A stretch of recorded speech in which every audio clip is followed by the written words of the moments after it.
Sa ating po mga Bible, Psalms chapter number 78. Patuloy natin pag-usapan, it's all about legacy. Amen.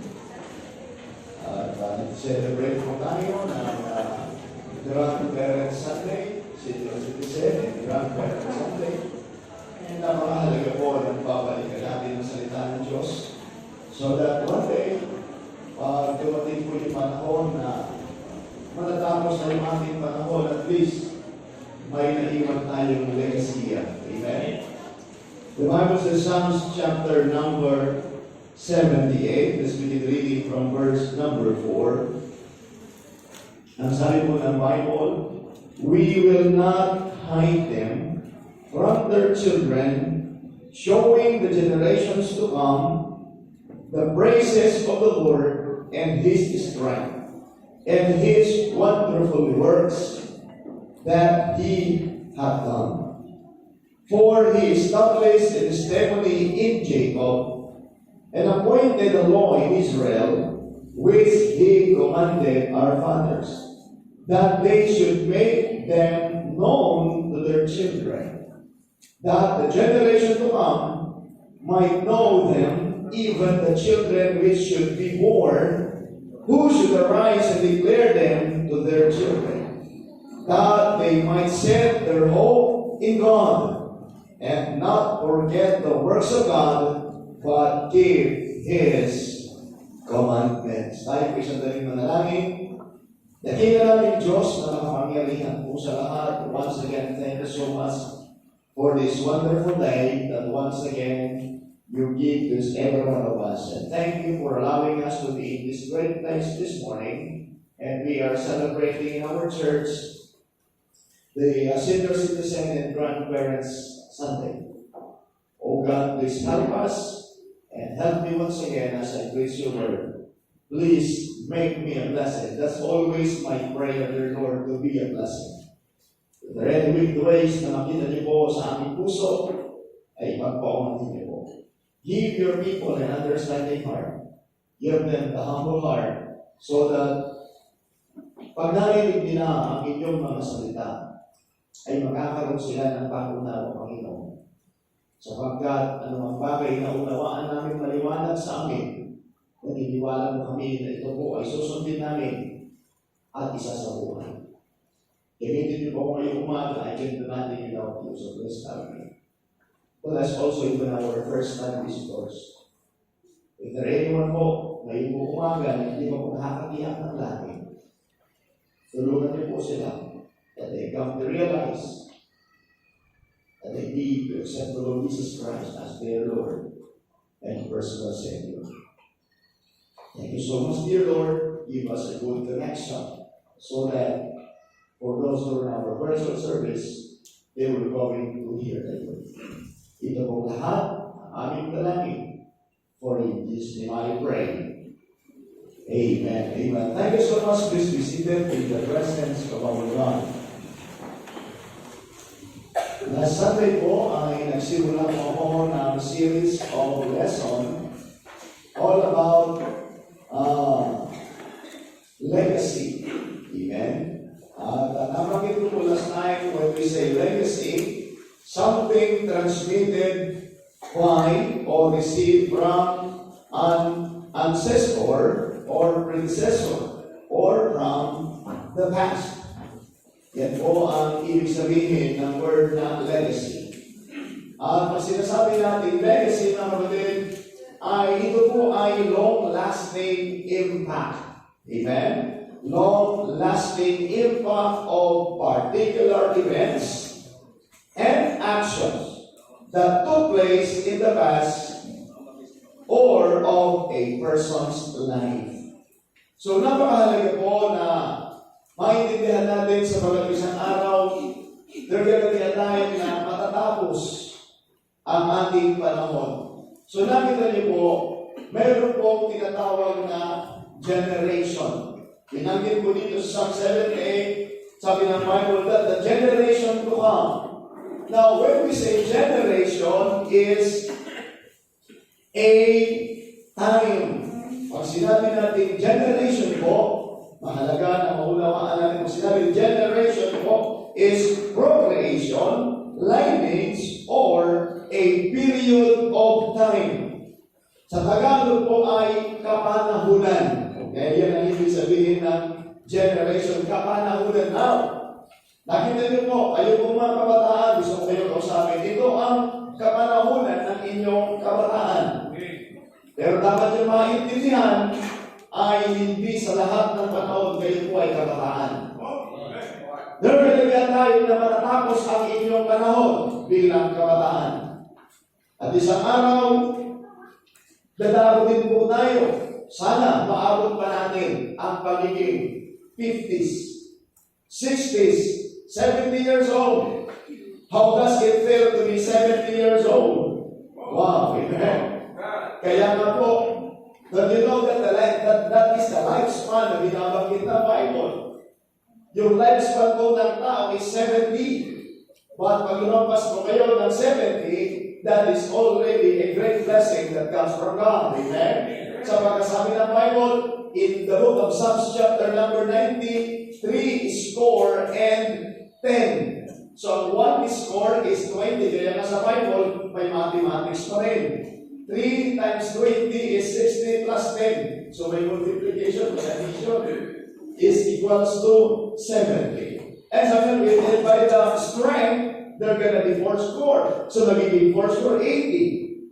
Last Wednesday, bago ko umakyat ng Baguio, ay dumaan po kami sa wake po noong kina Mang Arlene sa kanya pong Nanay Kaying, at dumaan po kami doon.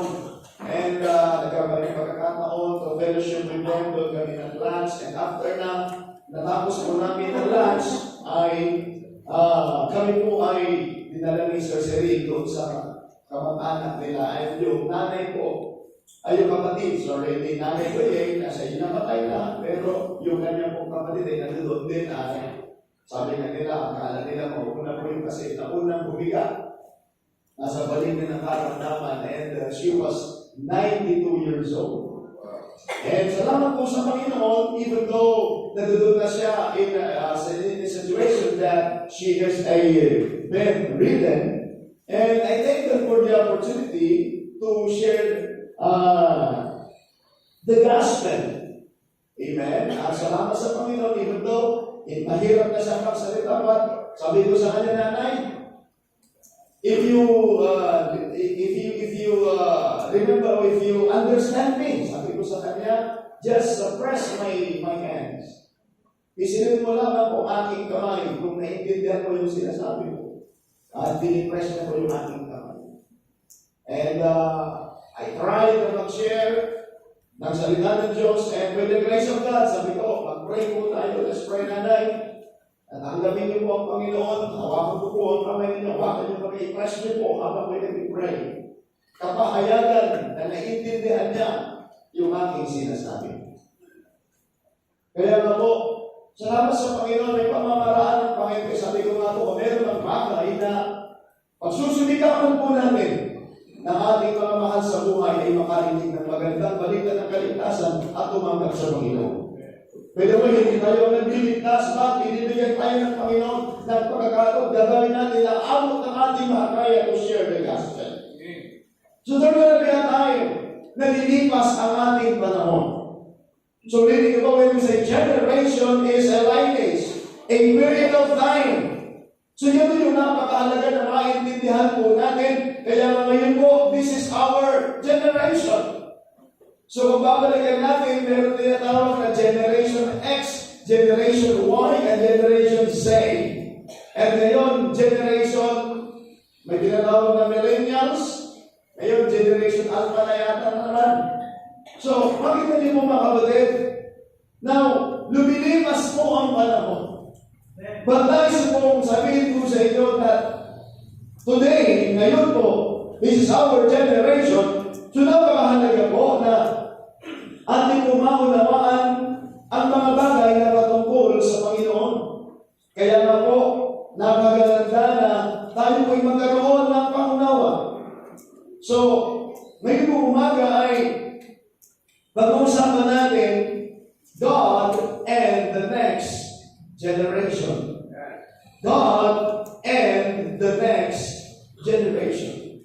So it's very important in our time today na binigay ng ating Panginoon na makapag-iwan po tayo ng legacy, ng magandang legasiya. Ulitin ko po, pag sinabi natin legacy is a long-lasting impact. So napakaganda na magkaroon po tayo ng kaisipan na mag-iiwan po tayo ng magandang legasiya. Oh, pamilya, one day, tayo po'y alalahanin. At napakaganda that one day, we will be remembered by our faith, not by our education, not by our money, or something na iniwan natin. But most of all, it is very important, one day, we will be remembered pag natapos na yung ating panahon. We will be remembered in our faith. Amen? Babalikan ko po yun. Ibabasahin ko ako na verse sa Bible. So, mga kapatid, this is a series of preaching na napakahalaga na maintindihan natin. So, we need to understand that God has a plan for us, and makikita natin how He wants us to pass down our faith to the next generation. And this generation has the responsibility to bear witness. Amen?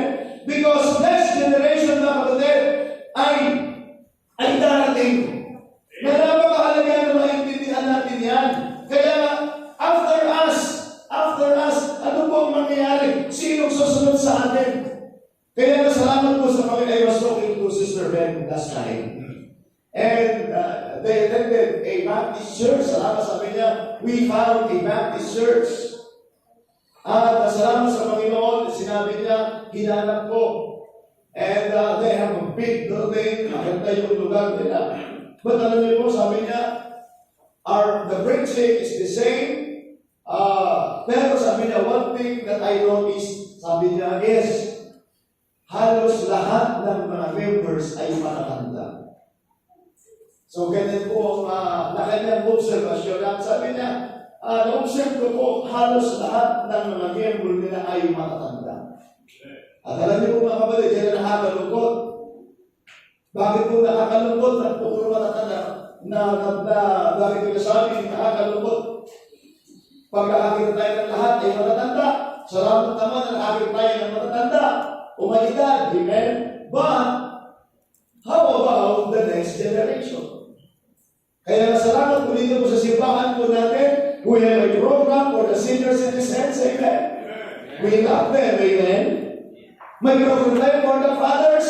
May program po tayo for the young people. It's because young people are the next generation. Kaya makikita niyo po na pag nagkakaroon tayo ng fellowship sa simbahan natin, on Sunday afternoon, yung fellowship ng mga young people, over 70% ng ating auditorium ay young people.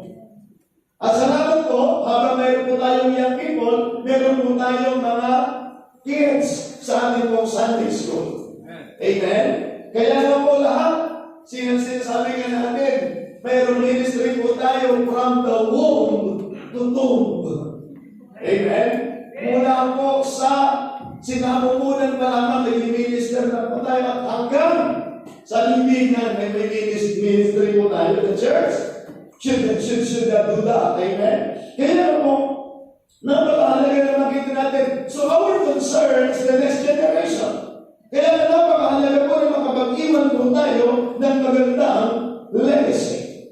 Now as far as God and the next generation is concerned, there are things that gusto ko pong ipaunawa sa inyo as a member of our church to challenge you that we need to desire at magkaroon po tayo ng magandang partisipasyon.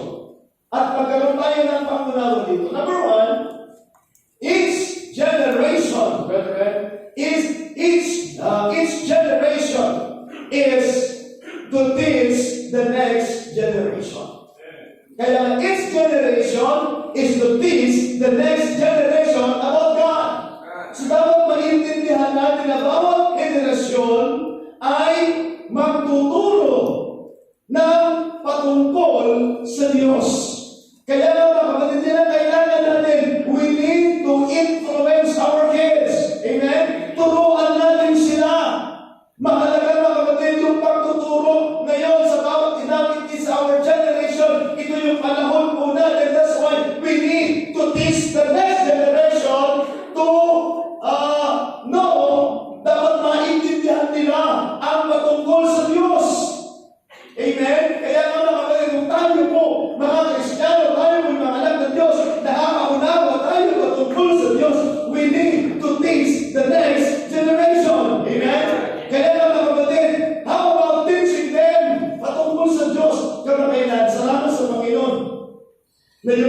nag-aaral sila sa Bible school at mayroon silang mga assignments at yan yung pagkakataon, baliban sa naririnig nila sa akin sa pulpit, nagtatanong sila sa akin at salamat na mayroong pagkakataon. Hindi lang sa simbahan, maging sa pag nag-uusap-usap kami. Kaya patay, meron siya assignment sa akin, tay, paano po yung Trinity? Sabi niya, hindi ko naiintindihan, anak, ganito yan. Kaya mga kapatid, dapat tayo kong mga magulang alam natin yung Trinity, amen? Sa mga ang doctrine, the teaching of our church, the teaching of the Bible is Trinity. What is Trinity? God is a three-person. Na meron tayong we strongly believe sa God the Father, God the Son, and God the Holy Spirit in one. Amen? Sabi ng Bible, 2 Peter, sabi ng Bible, 1 John 5:7, sabi ng Bible, for there are three that bear record in heaven, the Father, the Word, and the Holy Ghost, and these three are one. Amen? Naniniwala tayo sa tatlong persona sa magiging iisang Diyos. Kaya mahalaga na naiintindihan po natin, by the way, ganito po ang tao. Ang tao po ay Trinity din. Ang tao po ay meron siyang body, soul, and spirit, but only one human. Amen? Kaya mahalaga na naiintindihan natin yun. Mahalaga na naiintindihan natin. Kaya nga, every time that the Word of God is being praised, kaya kailan makinig tayo. At least tayo kung magulang, kaya natin may paliwanag na mayroong tatlong persona sa pagiging iisang Diyos. Amen? I hope naintindihan natin yun. Bagamat, paano may nangyari ito? As far as our salvation is concerned, alam niyo po ba na yung tatlong persona ng Diyos ay mayroong kinalaman sa atin pong kaligtasan. Amen? Number one, pagiging ng the Father.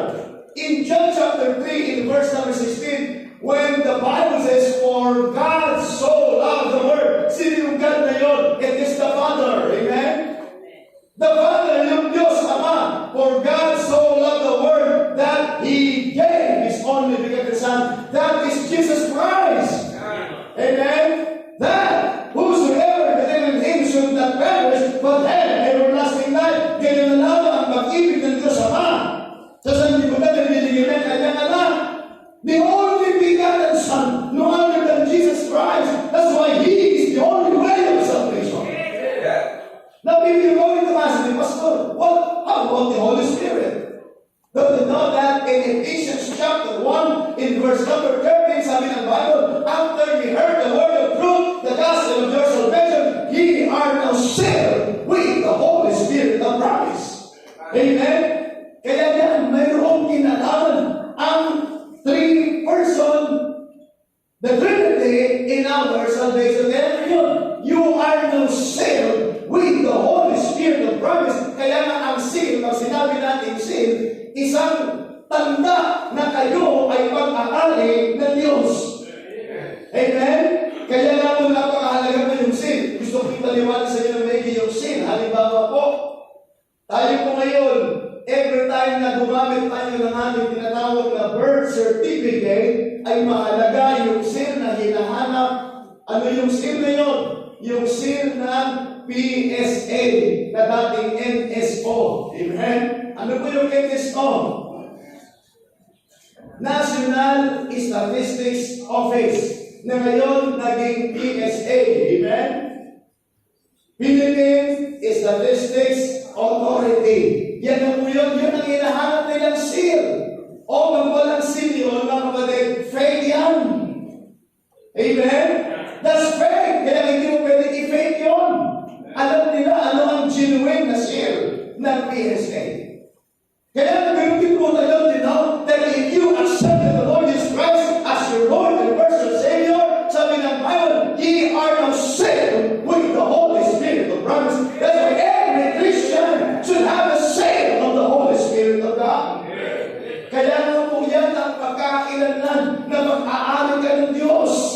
And we must be controlled by the Holy Spirit of God. Amen? Kaya nga po, yung three persons of the Holy Spirit